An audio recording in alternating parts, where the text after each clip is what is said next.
நீர் நம்ம குடிக்கலை அப்படின்னா எந்த மாதிரியான விளைவுகள்லாம் வரும் அப்படின்னா, நேற்று ஒருத்தரை சந்தித்தேன் நான்.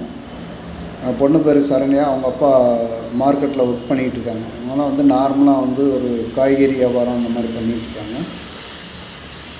இவரை தண்ணி தவிக்கும்போது குடிக்கிறதில்ல. தண்ணிக்கு எவ்வளோ முக்கியம்னு பாருங்கள். தண்ணீர் எவ்வளோ இம்பார்ட்டன்ட் நம்ம உடம்புக்கு. 70% வாட்டர் இன்டேக்கு தான் நமக்கு தேவை. அந்த தண்ணி குடிக்காதனுடைய விளைவு அவர் வெயிட் அதிகமாகிட்டார். அடுத்த விஷயம், சால்ட் அதிகமாகிடுச்சு.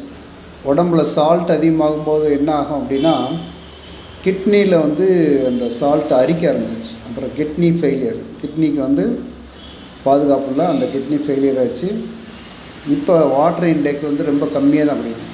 ஒரு 1 லிட்டருக்குள்ளே தான் ஒரு நாளைக்கே குடிக்கணும். அந்த மாதிரி விஷயம். இது என்னன்னா, நம்ம சாப்பிட்ற சாப்பாடு இருக்குது, அது மட்டும் இல்லாமல் வாட்டர் இன்டேக் பண்ணோம், சரியாக சாப்பிடணும். கார்போஹைட்ரேட்டு ரைஸ் இதில் அதிகமாக இருக்கும். மாவுச்சத்துக்கள் அதிகமாக உள்ள உணவை எடுத்துக்கிட்டோம் அப்படின்னா, இந்த மாவுச்சத்துக்கு உள்ள உணவை க்ளீன் பண்ணிவிட்டு வெளியே போகணும். அதுக்கு என்ன வேணும்? தண்ணி வேணும். தண்ணி எல்லா இடத்துக்கும் வேணும். நம்ம சத்துக்களை உடம்புல கொண்டு போகிறதுக்கும் க்ளீனிங் ப்ராசஸுக்கு எல்லாத்துக்குமே தண்ணி வேணும். அதை சரியாக நம்ம செய்யலை, பண்ணலை, இல்லை ஃபாலோ பண்ணலை அப்படின்னா இந்த மாதிரி பிரச்சனை. இதில் என்ன ஆகும்? இங்கே இப்போ சாப்பாடை ஃபாலோ பண்ணுறாரு. இந்த டைமில் என்ன மாதிரி மார்னிங் வாழைத்தண்டு, அந்த ஷாரு, அந்த லிக்விடு குடிக்கணும். மத்தியானம் ரைஸு இந்த மாதிரி எடுத்துக்கிறாங்க. நைட்டில் அவங்க தானிய வகை உணவு.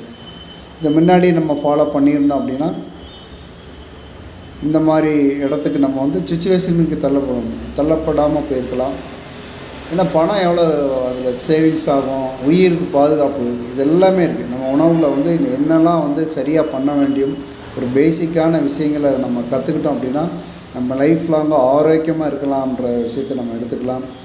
இதை பற்றி நீங்கள் என்ன நினைக்கிறீங்கன்னு எடுத்துக்கலாம். மேலே இருக்க உங்களுக்கு நிறைய விஷயம் வேணும் அப்படின்னா, மேலே இருக்க நம்பருக்கு கால் பண்ணுங்கள். டெய்லி 7லேருந்து 8 மணி வரைக்கும் உங்களுக்கான செஷன் இருக்குது. இதை பற்றி உங்கள் கருத்துக்கள் என்னன்னு சொல்லி ஷேர் பண்ணலாம்.